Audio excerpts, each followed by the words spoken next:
Bueno chicos, empezamos la última parte del tema de la mecánica cuántica.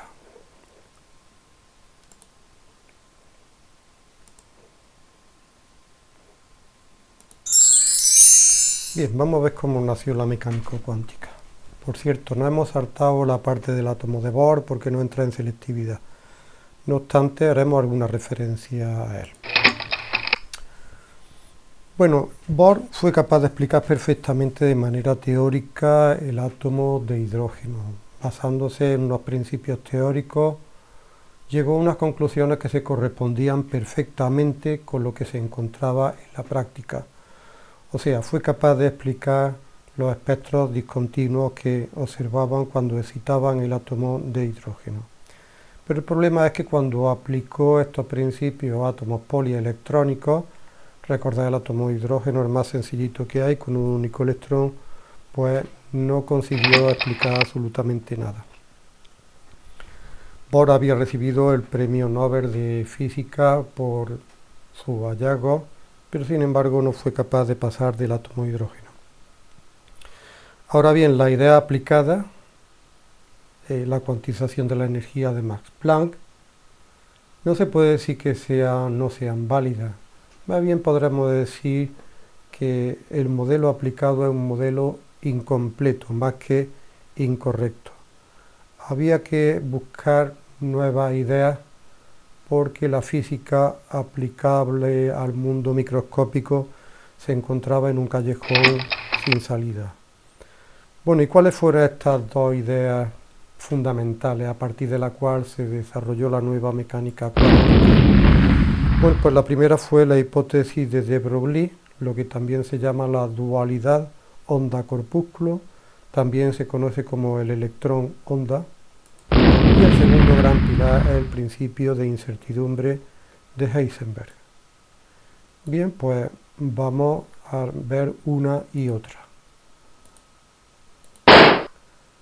Comencemos con el principio de Louis de Broglie. Louis de Broglie era un francés, conde de Broglie, perteneciente a la nobleza, que era curioso porque él estudió letras, pero le gustaba mucho las discusiones con su hermano era físico y se encontraba que no estaba bien preparado.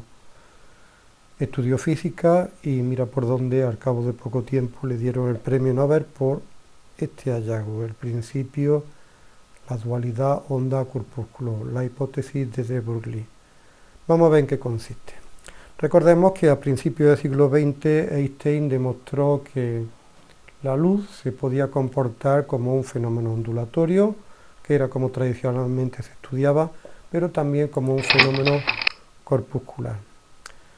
Experimentos, experiencias como la difracción, interferencia, etcétera, polarización, pues se puede explicar perfectamente considerando la luz como un fenómeno ondulatorio.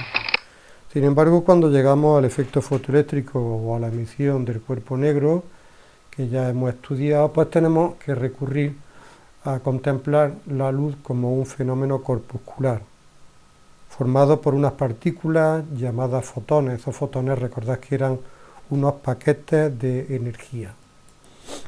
Bien, pues vamos a ver cuál fue el planteamiento de Louis de Broglie, vamos a ver que corre paralelo al que hizo Einstein. Él pensó lo que tenía ahí: si la luz presenta esta doble naturaleza, primero se consideraba una onda, pero después como un conjunto de corpúsculos, los fotones, ¿por qué no pensás que a los electrones le podía ocurrir lo mismo? Bueno, Einstein llegó a la conclusión de que el momento lineal de los fotones se podía calcular de la siguiente manera: era igual a h partido por lambda, h constante de Planck, partido longitud de onda. Os recuerdo que el momento lineal era el producto de la masa por la velocidad, o sea, masa de los fotones por la velocidad que llevan los fotones. ¿Cómo llegó a esta conclusión Einstein? Pues vaya a ver que fue sencillo. Por una parte, la energía desde el punto de vista relativista de los fotones, considerando que tenían masa, era igual a la masa del fotón por la velocidad con que se desplazaba, que era la velocidad de la luz elevada al cuadrado. Vais a ver que esta ecuación en el próximo tema la vamos a estudiar, la vamos a utilizar mucho. Por otro lado, Planck, recordad que afirmaba que la energía que poseía un fotón era igual a h, constante de Planck, multiplicado por la frecuencia. Si nosotros igualamos los dos términos, los tenemos aquí, fijaros que trabajamos un poquito con esta ecuación, con esta igualdad. C, una de ellas pasa aquí dividiendo, entonces podemos identificar frecuencia partido velocidad de la luz, pues es, o sea, mejor dicho, velocidad de la luz partido por frecuencia sería la longitud de onda, y masa por velocidad de la luz pues sería el momento lineal del fotón. Fijaros entonces cómo, pasando esto aquí, multiplicando esto, dividiendo, llegamos a la afirmación que hemos dicho antes. La longitud de onda de un fotón es igual a h, constante de Planck, partido momento lineal. Recordad, masa por velocidad. Es curioso porque si yo quiero modificar la longitud de onda de un fotón, o sea, referirme a otro color, no tengo más remedio que cambiar aquí abajo masa por velocidad. La velocidad con que se mueven los fotones es siempre la velocidad de la luz. Por tanto, lo único que podríamos modificar sería la masa, o sea, fotones con distinta longitud de onda, con distinta frecuencia, le correspondería a fotones con distinta masa. Pero bueno, una curiosidad, nosotros nos vamos a seguir por ahí. Bien, entonces, fijaros que estamos relacionando magnitudes propias de un corpúsculo, momento lineal, masa con velocidad, con propiedades, magnitudes propias de la onda, longitud de onda. Hay una relación entre momento lineal del fotón y longitud de onda del fotón. Louis de Broglie pensó, bueno, y si esto es aplicable a los fotones, ¿por qué no puede ser aplicable también a los electrones? En cuyo caso esta masa pues sería la masa del electrón y la velocidad sería la velocidad con que se mueve el electrón, que esta sí que puede ser variable. Fijaros qué curioso, cómo yo puedo modificar la longitud de onda asociada a un electrón modificando la velocidad con que se mueve. A mayor velocidad, menor longitud de onda. Veréis que esto es aplicable, veremos posteriormente, a algo muy utilizado hoy en día, que es el microscopio electrónico. Pero bueno, ahí lo dejo. Fijaros que la afirmación de Louis de Broglie en realidad no es aplicable tan solo a los electrones, sino que es aplicable a cualquier cuerpo. Cualquier cuerpo, cualquier corpúsculo tiene esa doble naturaleza, esa doble cara. Se puede estudiar desde el punto de vista corpuscular, masa, velocidad, momento lineal, etcétera, pero también se puede estudiar desde el punto de vista ondulatorio. ¿Qué es lo que ocurre en el mundo macroscópico? Pues vais a ver más adelante que lo que ocurre es que la longitud de onda tiende a cero y entonces no es prácticamente abordable los problemas en el mundo macroscópico desde el punto de vista ondulatorio. Sin embargo, en el mundo microscópico, en el mundo atómico y subatómico, ambas naturalezas tienen prácticamente la misma importancia. Entonces hay problemas que se pueden abordar desde el punto de vista corpuscular, considerando, por ejemplo, el electrón como un corpúsculo, como lo hizo Bohr. Recordad órbitas circulares. Yo me imagino el electrón como una bolita que va girando en esas órbitas circulares por una determinada trayectoria. Sin embargo, vais a ver que a partir de ahora vamos a tener que empezar a estudiar el electrón, pero estudiando la onda que lleva asociada. Veremos cómo lo hacemos. Bien, entonces, ¿por qué he dicho yo que tiende a cero en el mundo macroscópico? Bueno, pues vamos. Bien, fijaros la expresión de la longitud de onda asociada a cualquier partícula. Aquí tenemos h, constante de Planck, partido momento lineal, masa por velocidad. ¿Qué es lo que he querido poner aquí? Pues mirad, en el mundo macroscópico las masas son enormemente grandes. Por otro lado, recordad que la constante de Planck era del orden de 6,6 por 10 elevado a menos 34, o sea, un número muy pequeño. Si además la masa es muy grande, quiere decir que la longitud de onda es tremendamente pequeña, o sea que tiende prácticamente a cero. Repito, ¿por qué? porque la masa denominadora es muy grande y el numerador es muy pequeño. Por tanto, la longitud de onda asociada a las partículas macroscópicas es tan pequeña que tiende a cero. Por eso no se tiene en cuenta. Bien, pues a partir de ahora vamos a intentar imaginarnos el electrón como un fenómeno ondulatorio. Es bastante complicado, porque es muy fácil imaginarse el electrón como una bolita que está dando vueltas alrededor del núcleo del hidrógeno, por ejemplo, por una órbita circular, como sería la órbita de un planeta alrededor del Sol. Pero esto de la onda es bastante complicado y difícil de imaginar. Bien, ¿cómo nos podemos imaginar esto? Bueno, de Broglie pensó que estas órbitas del átomo de hidrógeno deberían contener una onda que fuera una onda estacionaria. Recordad, aquellas que hemos estudiado que tenían nodos y que tenían vientres. Pero claro, hasta ahora las ondas estacionarias que nosotros hemos estudiado, pues tenían unos puntos fijos en los extremos y las hacíamos oscilar. Bien, recordad cómo estudiábamos nosotros las ondas estacionarias. Teníamos entre dos extremos una onda en la que teníamos los nodos, puntos sin oscilación, y teníamos aquí los vientres, recordemos, vientres y vientres. Entonces, recordemos cómo los vientres pues oscilaban arriba y abajo, arriba y abajo. Pero claro, ahora la idea era que tenemos que meter una órbita estacionaria, pero no en una línea recta, sino pensemos que la tenemos que meter en una órbita circular. ¿Qué es lo que tiene que ocurrir? Bien, vamos a verlo. Una forma de imaginarlo sería esta que tenéis aquí. Fijaros cómo el electrón, desde el punto de vista de Bohr, se movería por esta órbita. ¿Qué diríamos desde el punto de vista de de Broglie? Pues mira, esta sería la onda estacionaria asociada al electrón que se está moviendo alrededor del núcleo.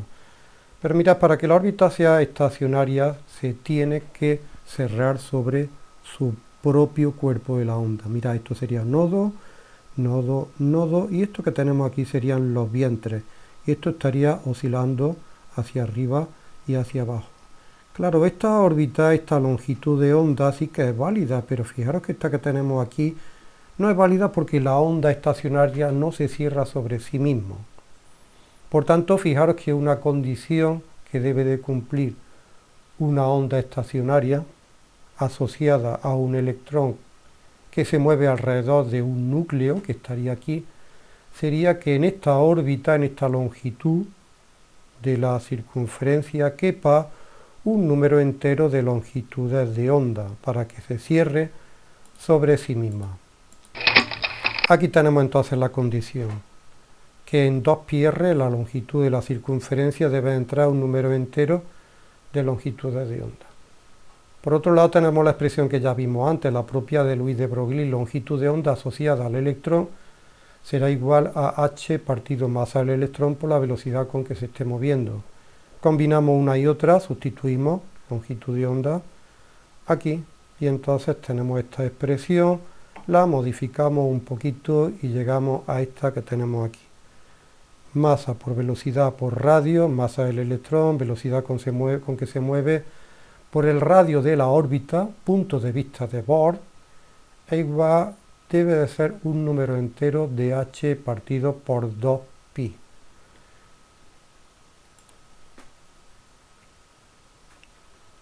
Mirad qué curioso. Esta expresión que hemos sacado haciendo referencia al principio de de Broglie es la misma que aplicó Bohr.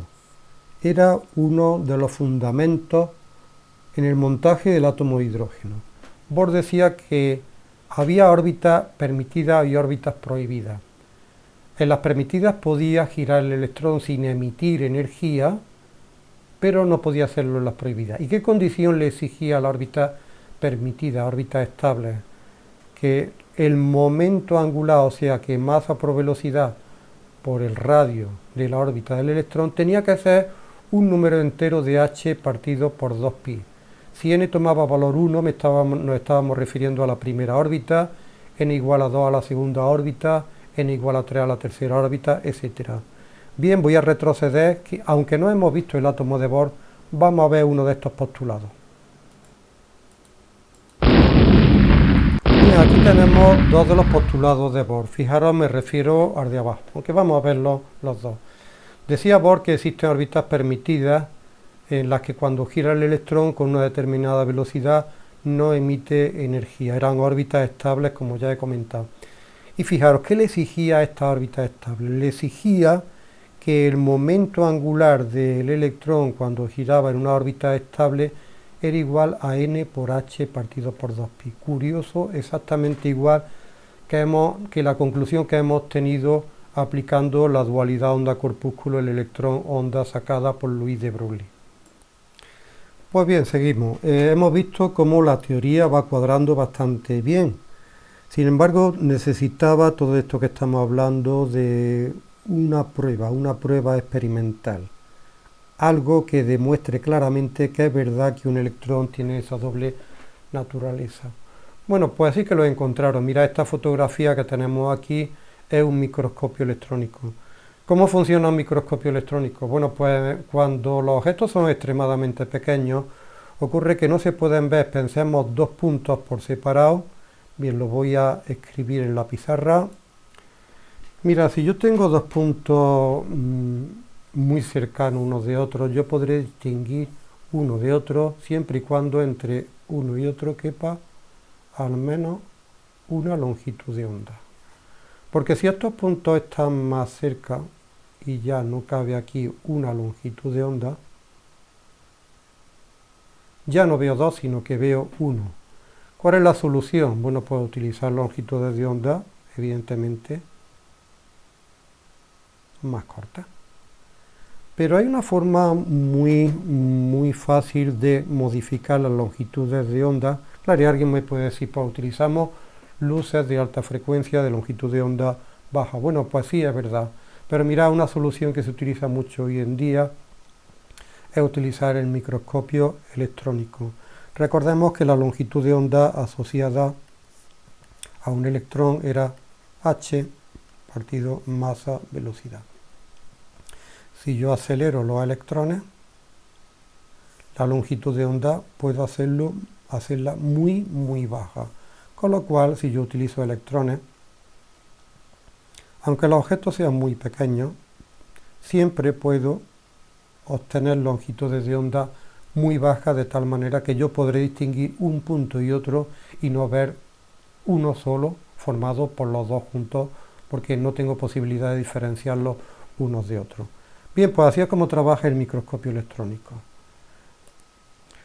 Lo que tenemos entonces aquí en la parte alta es un acelerador de electrones que son lanzados contra la muestra que nosotros querramos ver. Pues bien, vamos a hacer la actividad de la página 343. Voy a hacer una, la otra os la dejaré para vosotros, no hace falta que me la mandéis, simplemente que la trabajéis. Bien, vamos a hacer la actividad número 6. Yo voy a hacer nada más que el apartado A, porque el apartado B y la actividad número 7 son muy parecidas. Así que yo hago el apartado A y estas os las dejo para vosotros. Bien, vamos a calcular la longitud de onda asociada a un electrón que nos dan como dato que tiene una energía cinética de 200 electronvoltios. ¿Cómo puedo calcular la longitud de onda? Bueno, pues recordemos que la longitud de onda era igual a h partido masa por velocidad, o sea, momento lineal. Bueno, en estos casos vamos a modificar un poco esta ecuación. Vamos a ver que se puede hacer unos cambios. Decía que podemos hacer unos cambios muy sencillos. Vaya a ver, mirad, dejamos esto por lo pronto aquí. Tenemos que la energía cinética es un medio de la masa por la velocidad al cuadrado. Si yo multiplico en ambos miembros por la masa, esto estará al cuadrado. Fijaros como que esto que tenemos aquí es el momento lineal, o sea, este 2 me lo puedo traer aquí, 2 por m por la energía cinética será igual a m por v elevado al cuadrado.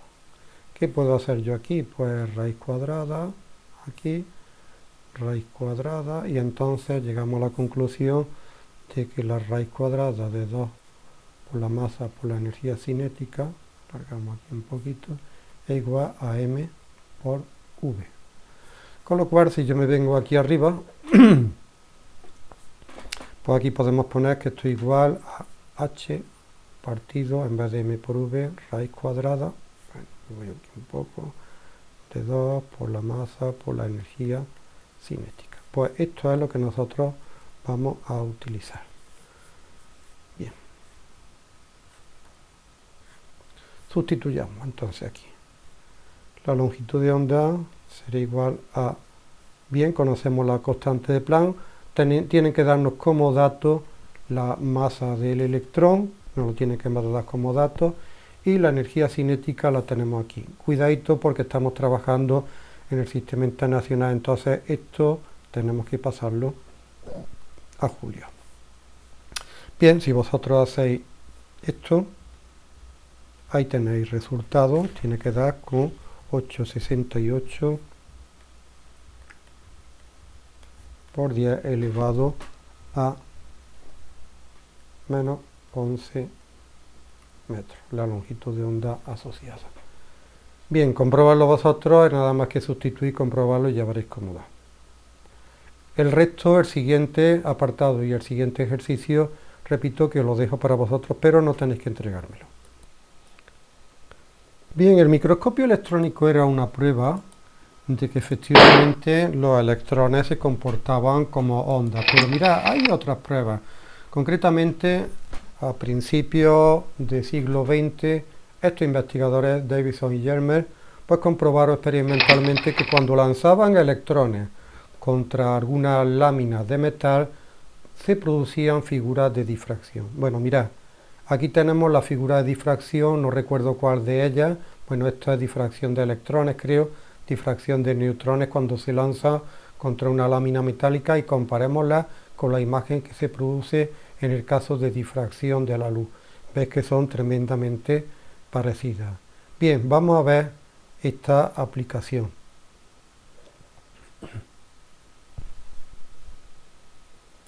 Fijaros, es un simulador en el que vamos a disparar electrones contra estos átomos, que son los átomos metálicos, fijaros, ordenados, como es propio de una estructura cristalina. Si nosotros disparamos, fijaros que interacciona, y al reflejarse, fijaros que nos dan una figura de difracción. Fijaros cómo tenemos máximo y mínimo.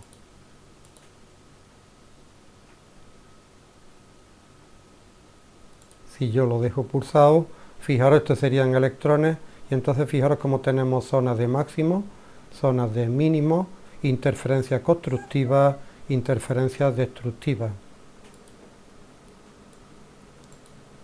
Bien, fijaros lo que tenemos aquí ahora, el experimento de las dos rendijas, que recordad que también se hizo con la luz. Aquí tenemos la figura o las franjas claras y oscuras que encontramos cuando utilizamos luz coherente que atraviesa dos rendijas muy pequeñas y muy próximas entre sí. Mira estas imágenes que tenemos en A, B y C. Las imágenes obtenidas por los impactos de electrones después de atravesar dos rendijas. Fijaros que cuando se lanzan pocos no hay un patrón definido, pero conforme vamos lanzando más electrones se observa ya un claro patrón de zonas oscuras y claras similares a las que encontrábamos en la difracción de la luz. Electrones, luz. Fijaros que el comportamiento es bastante parecido. Bueno, pues veis que estas son las figuras de Young que obteníamos en la luz, muy parecidas. Vamos a ver una película bastante buena que nos introduce también el siguiente punto, que es el principio de incertidumbre.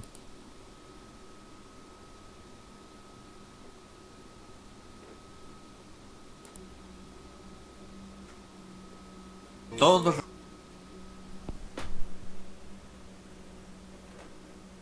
los misterios cuánticos.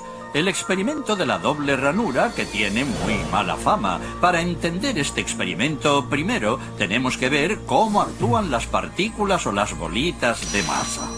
Si disparamos al azar un objeto pequeño, canicas por ejemplo, hacia la pantalla, vemos reflejado un patrón en la pared de detrás en la que han rebotado tras pasar por la ranura.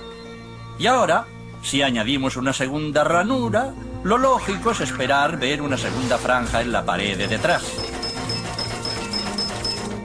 Ahora, probemos con ondas.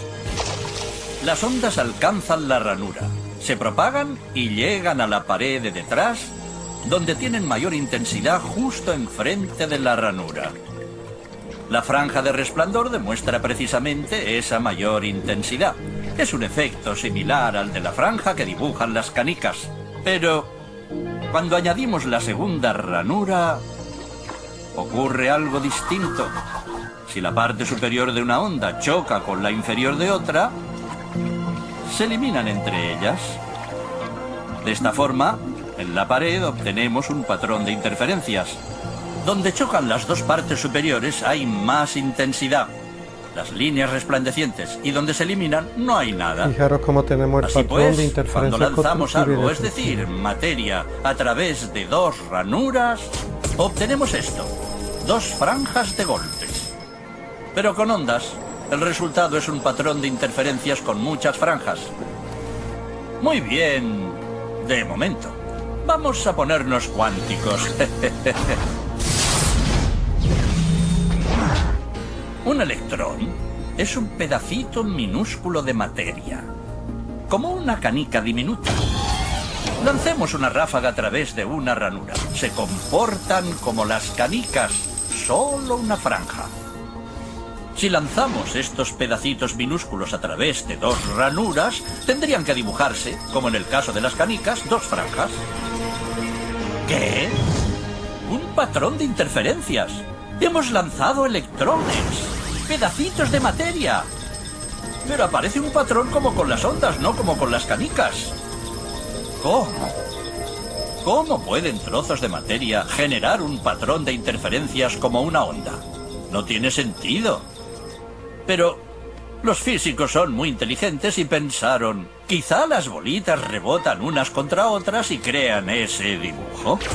Y decidieron lanzar los electrones de uno en uno. Así no podían afectarse unos a otros. Pero estuvieron así una hora y vieron aparecer el mismo patrón de interferencias. No podemos ignorar la conclusión. Cada electrón sale como partícula. Se convierte en una onda de posibilidades, pasa por las dos ranuras e interfiere consigo mismo hasta que golpea la pared como partícula. Pero matemáticamente es aún más curioso. Pasa por las dos ranuras y por ninguna. Pasa por una y por la otra. Todas estas posibilidades están superpuestas las unas con las otras. El experimento desconcertó muchísimo a los físicos, tanto que decidieron mirar con atención para decidir por qué ranura pasaba en realidad el electrón. Pusieron un dispositivo de medición junto a la pantalla de las dos ranuras para ver por cuál pasaba y lanzaron el electrón. Pero el mundo cuántico es mucho más misterioso de lo que podían haberse imaginado. Cuando miraron, el electrón volvió a comportarse como una canica pequeña. Dibujó un patrón de dos franjas, no un patrón de interferencias. La misma acción de medir u observar por qué ranura pasaba conllevó que solo pasara por una, no por las dos. El electrón decidió actuar de manera distinta, como si fuera consciente de que lo observaban. Y en ese momento los físicos adentraron para siempre en el extraño submundo de los acontecimientos cuánticos. ¿Qué es la materia? ¿Canicas? ¿Ondas? ¿Y ondas de qué? ¿Y qué tiene que ver el observador con todo esto? El observador destruyó la función de onda con solo mirar. Fijaros, por tanto, cómo los electrones se pueden comportar tanto como corpúsculos como por ondas. Vemos que el experimento de lanzar electrones contra estas rendijas pues daba un patrón propio de la onda, habiendo una zona donde hay una alta probabilidad de que impacte y hay otras zonas donde la probabilidad de que impacte es baja. Estamos imaginándolo como corpúsculos, pero en realidad este patrón es propio de la onda. Pues mirad, lo mismo que ocurre con electrones pasa con cualquier partícula subatómica, con protones, con neutrones, todos iguales.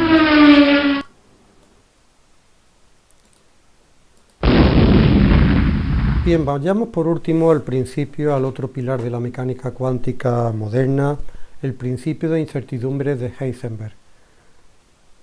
Ya hemos visto en el vídeo anterior que en sistemas tan delicados como los sistemas atómicos o subatómicos, el simple hecho de intentar observarlo hace que se perturbe el sistema y que no lo veamos como realmente es.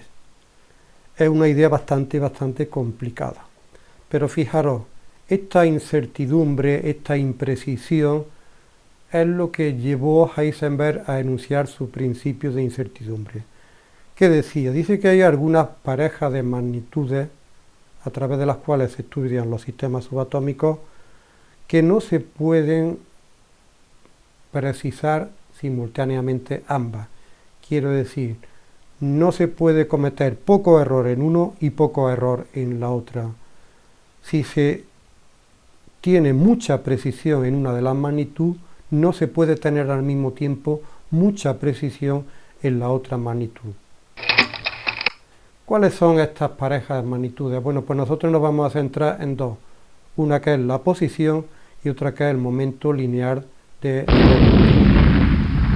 llegó a la conclusión de que cuando multiplicamos las indeterminaciones, o sea, los errores cometidos en la medida de la posición y el error cometido en la detección del momento lineal de un electrón, pues tiene que ser el producto de ambos mayor o igual que h multiplicado por 2pi. Aquí tenemos error cometido en el momento lineal de una partícula multiplicado por el error cometido a la hora del cálculo de la posición de una partícula tiene que ser mayor o igual que h partido por 2pi.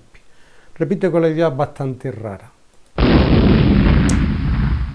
Bueno, si no se puede detectar con precisión al mismo tiempo velocidad, momento lineal que recordad que tiene velocidad, y posición de un objeto, pensemos un electrón, podríamos decir, bueno, en un momento determinado yo puedo decir que va por aquí, cometo muy poquito error en la posición, pero el error cometido en el momento lineal en la velocidad se me dispara.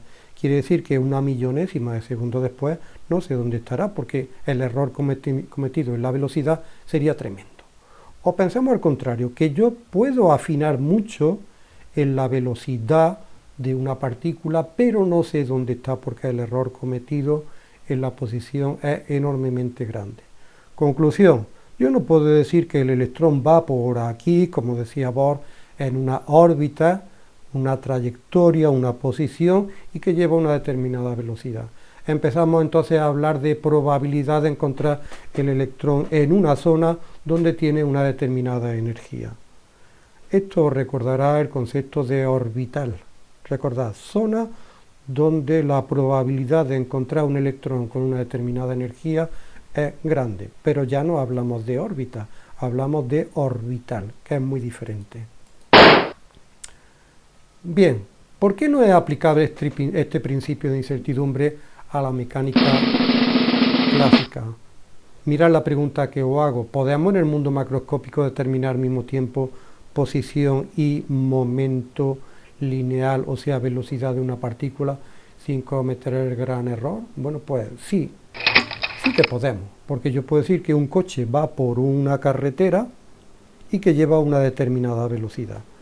Pero ¿por qué si en el mundo macroscópico y no en el mundo microscópico? ¿Por qué esta pregunta? Bueno, pues aquí tenemos Mirad, error cometido en la detección de la posición, sacamos la masa, error cometido en la velocidad, tiene que ser mayor o igual que h partido por 2. Bien, pasamos esta dividiendo y entonces, ¿qué ocurre en el mundo macroscópico? ¿Cómo son las masas en el mundo macroscópico?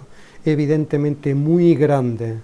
Si la constante de Planck es por 10 elevado a menos 34, es muy pequeña y esto es muy grande, quiere decir que este número es extraordinariamente pequeño.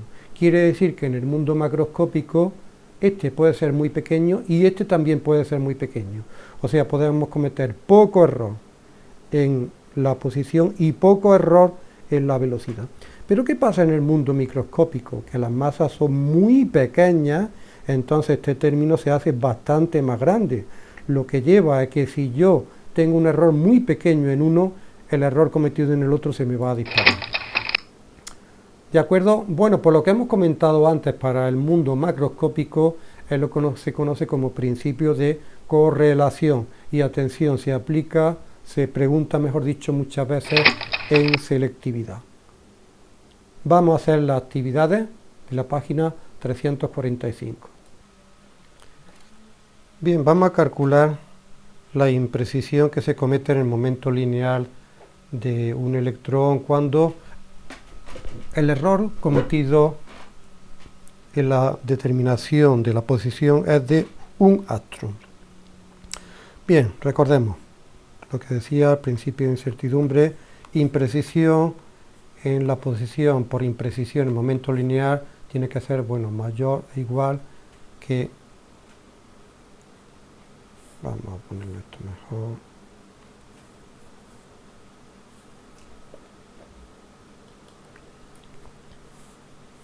tiene que ser, hemos dicho, mayor o igual que h partido por 2pi. Bien, despejemos de aquí la imprecisión cometida en el momento lineal, será igual a h partido 2pi y partido incremento de x, o sea, imprecisión en la determinación de la posición. Bien, 6,6 por 10 elevado a menos 34, 2pi, y aquí tendremos un átomo que es 10 elevado a menos 10 metros. Si nosotros hacemos este cálculo, tendremos 1,05 por 10 elevado a menos 24 kilogramos por metro partido por segundo. Pero no vamos a quedar aquí. Mira, yo voy a calcular por mi cuenta, no vamos a hacer el apartado B, porque este número nos dice poco. Pero ¿qué quiere decir? Que estamos cometiendo un error en la determinación del momento lineal del electrón de este valor.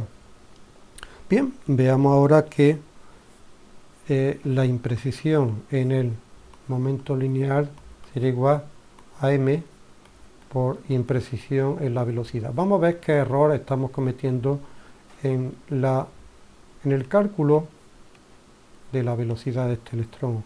Sería incremento de p, o sea, error en la determinación del momento lineal partido la masa. Recordemos que estamos hablando del electrón. Bien, aquí tendríamos 1,05 por 10 elevado a menos 24 y la masa del electrón es 9,1 por 10 elevado a menos 31 kilogramos. Si nosotros hacemos ese cálculo, tendremos que medir 1,16 por 10 elevado a 6 metros por segundo. O sea, estamos cometiendo un error de 1,16 por 10 elevado a 6 metros por segundo. Veis que es una cantidad enorme. Aquí tenemos, por tanto, que cuando queremos confinar, cuando queremos meter al electrón en una zona pequeña de un astro, el error que estamos cometiendo a la hora del cálculo de la velocidad es enorme. Bien, pues hasta aquí la presentación de hoy, porque la función de probabilidad de Redinger no la vamos a ver, no entra en selectividad, por tanto queda acabada la teoría del tema 12 de la mecánica cuántica.